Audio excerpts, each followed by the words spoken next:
You ever pick up a book expecting one thing and get something completely different? Today, I've got 4 books that surprised me in the best ways possible. There will be no spoilers here, so you don't need to worry about that. But what I wanted to share with you are books that I thought I was going to be reading in kind of either a genre or a structure or something about character, and wound up getting something different entirely. I am excited for this list, and I hope, as usual, that I add to your TBR a little bit. Sorry in advance if I do that. Let's get into it. For this first book, I'm going to call it kind of like the book that keeps on changing, because I was expecting like a steampunk kind of basic adventure, and that is not what I got at all. I am talking about Josiah Bancroft's Book 1 in the Books of Babel. Yeah, we're talking about Senlin Ascends. All right, so you guys, I read this about a week or so ago, and it completely blew me away. I didn't really know what to expect, but what I got certainly was not that. I loved this book, and if you're, a regular viewer of the channel, and by the way, I'm Brian, welcome to BellTube. I tend to forget saying that sometimes. But anyway, this book is really cool because I didn't really know what I was getting into, and what I found were a few things that I absolutely loved. First of all, it has very short chapters, and for me, that's an instant recipe for a page-turning kind of a book,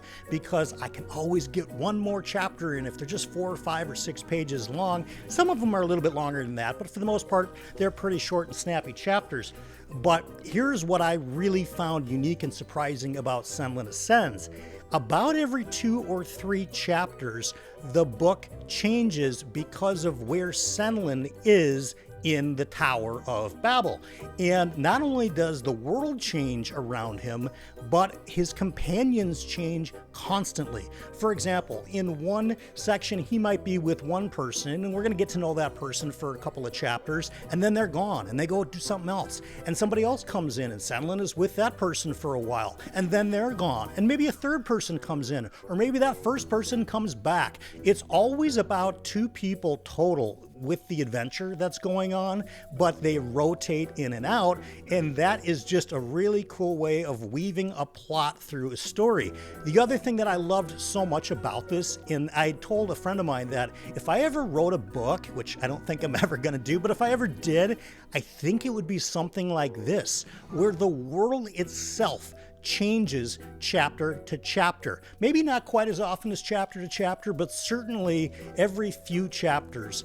The nature of the world building in this book is totally different from how it was, say, maybe 30 or 40 pages ago. Because in this tower, the atmosphere and the world and the environment completely changes. It is really cool. This is a huge recommend for me. Like, I don't come out and say huge recommends very often, but I had a fantastic time with Senlin Ascends. Josiah Bancroft, thank you. I will be reading book 2 very quickly. We're going to do a TBR video next week, and rest assured that book 2 in this series will for sure be on it.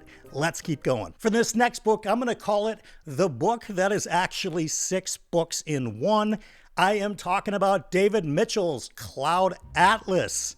Okay, so this is very famously known for its structure, where there are, different stories that are all interwoven together, but for the most part, they read as separate stories. There's 6 of them. They go first in time all the way starting at the beginning of the time that the book starts, and slowly we get to the future. It's a sci-fi book, and I thought this was just a sci-fi book, but it's not. We'll get to that in a second. And then it goes backwards, kind of in a nesting type of a shape of a book. And that to me is a huge surprise in terms of the structure, right? And we talk about a shape of a book. This really reads different than anything else I've ever read in either science fiction, fantasy, or literary fiction. So what surprised me most about this book, and yes, there are 6 stories, and yes, I did like some of them better than others, but the surprising element to me wasn't the story itself. It was the author, David Mitchell. You see, I didn't realize how unbelievably skilled he is as an author, because all of these 6 stories are written almost as if a different author had penned them. It almost feels like a collection that he got, 5 other people together. They each wrote a part of this book, and they collabed that way, and they put this story together.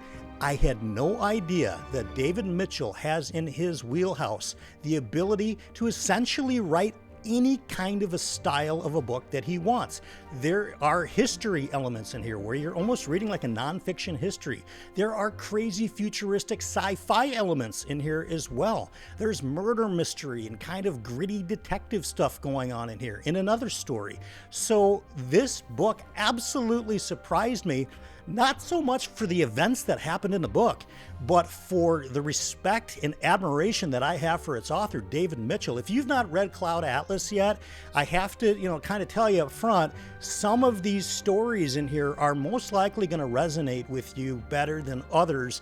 And I know other friends of mine on BookTube, in particular, have had a difficult time getting through the first story. It's about the first 40 pages of the book. Needless to say, if you can push past the first 40 pages, you are in for a literary treat. I promise you've read nothing like this before. I've not seen the movie. I don't know how it stands up to the movie, but in most things, I tend to like the books themselves better. Big recommend for me. Did I enjoy every aspect of this book? I did not. Do I have an appreciation for the author that I never thought I would have? 100% absolutely. Cloud Atlas, David Mitchell. Let's keep going. Before we get on to the third book, if you like these kinds of curated lists, don't be afraid to hit that like button. That helps YouTube show us to more people. And if you want to hang out with me and get more regular, fantasy and sci-fi recommendations, hit that subscribe button and we can hang out all the time. And of course, if you want to share it to your socials, that's always appreciated. This third book is a book that I'm going to call the book that blew itself up. What do I mean by that? I am talking about Jade War by Fonda Lee. This is book 2. This is the middle book in the Greenbone saga. Now, the Greenbone saga made its rounds on BookTube a few years ago, and essentially every BookTuber was talking about it. And they always seem to be talking about either Jade City, which is book 1, right? And the comparison you always find is, well, it's The Godfather meets fantasy and you get Jade City. I sort of agree, I sort of disagree. Or you'll get, the finale book recommended to you, which is Jade Legacy. And while I understand why so many people absolutely love that book, that one in particular was my least favorite of the trilogy. My favorite of Greenbone Saga is actually Jade War. And I know I'm in the minority here, so that's why I wanted to highlight this, because it seems like Jade War, for most people, it's either their favorite book of the series or it's by far their least favorite. And I want to share with you why this is my favorite. We start off with Jade City in book 1 in a fairly confined space in the city of Janloon on the island of Kikon, and the action really revolves around, these two warring clans and, the fight for the Jade and the control of the Jade. And you've heard a lot of this before. Where Jade War really worked for me and why it's in this video today is because it just broke through the limit of having just Janloon as the city and Kikon as the country. No, this book explores other countries that have their eyes on the island of Kikon because they want that precious magic mineral, the jade, right? They don't even know if they can control it or not, but they want access to it. And so what does that open up here? That opens up economic discussions about world politics. I understand that's not everybody's jam, but for me, as a triple business major and a guy that's been an entrepreneur his whole life, I have to say I loved the talk about the financial elements that go along with having this kind of magic-based economy for the most part, and how it's going to work within the world itself. Jade War for me still kept a ton of the action, a ton of the grittiness and that city-like feeling that we get in Jade City, but it also opened up the world quite a bit. So we get a more bird's eye view of what other lands think about what's going on, in the city of Janloon and in the country of Kikon itself. Now, for me, this was, like I said, the pinnacle of the trilogy. There are elements in Jade Legacy that I absolutely love. There's also kind of some structure stuff that I don't, and if you're familiar with the series, you probably know what I'm talking about. I'm not going to, spoil anything there, but in terms of just blowing up its own world and making it bigger than I really felt it was going to be possible, Jade War. Greenbone Saga, huge recommend for me. It's one of my favorite trilogies I've ever read.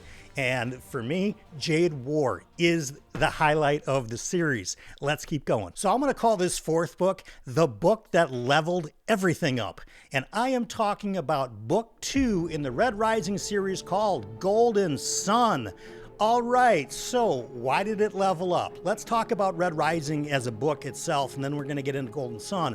Red Rising I loved, right? But it was kind of like this Hunger Games dystopian world, and there's this caste systems, and the kids are fighting each other. This is no spoiler at all. And they're separated into these different houses, and et cetera, and they fight amongst themselves.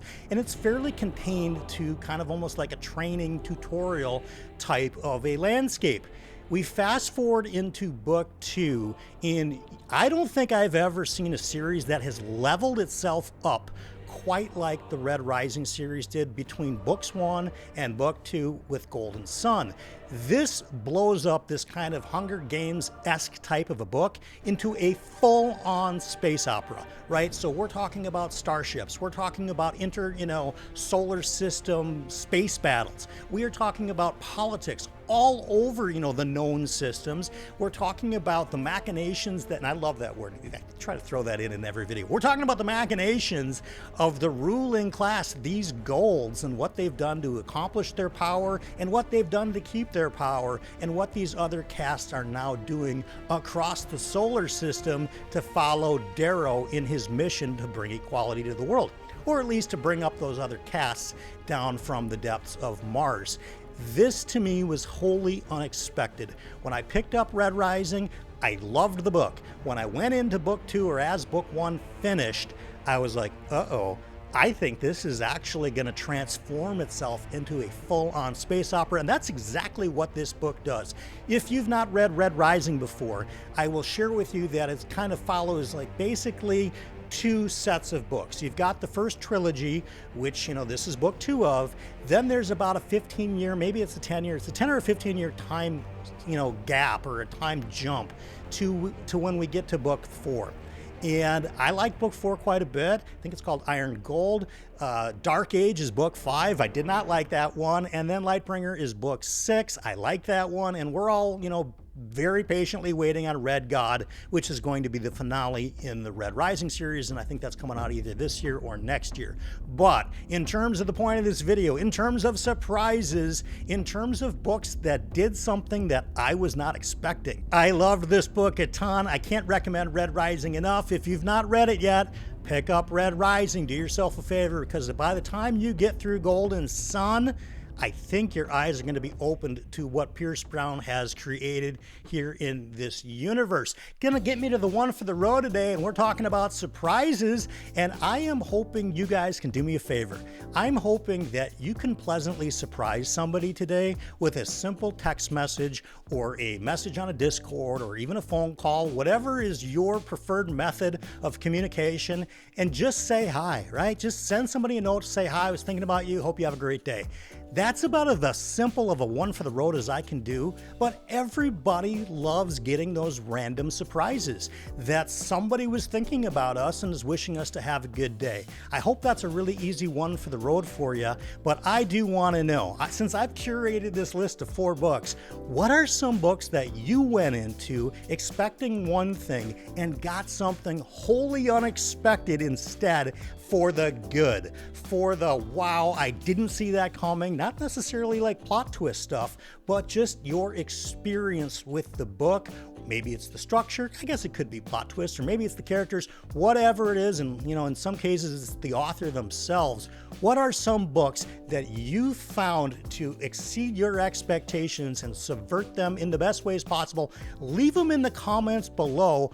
I answer all the comments, and I will meet you there, because my guess is what's going to happen is we're going to engage in some conversation, but also selfishly, you'll probably add to my TBR. And if you guys know this community at all, you already know I pick up a ton of recommendations from the people that watch this video. If there are books that you think fit the bill here that you want me to read and discuss about on the channel, then the comment section is exactly where you want to be. That's what I've got for you guys today. Stay positive, and of course, here's your fortune.